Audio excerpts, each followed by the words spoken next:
जब अपने माशरे के अंदर सूरत हाल को तो मुझे ख्याल आता है कि भाई अगर किसी से मोहब्बतें बांटनी हों तो उसके ऊपर बहुत ज़्यादा अखराजात भी होते हैं, बहुत ज़्यादा कुर्बानियाँ भी देनी पड़ती हैं।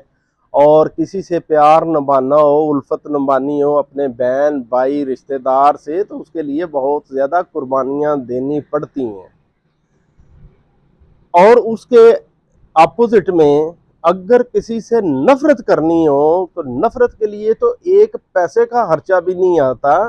लिहाजा हमारे माशरे के अंदर कुछ बचत करने की आदत सी बन गई हुई है। लिहाजा हम में से मेजॉरिटी लोग सिर्फ एक दूसरे से नफरत करते हैं, और जब तक ये नफरतें रहेंगी तब तक माशरे के अंदर परेशानियां भी रहेंगी। खुदारा नफरतें छोड़ें और प्यार बांटना शुरू कर दें, अगर आप चाहते हैं कि आपका माशरा जन्नत का नमूना बन जाए तो।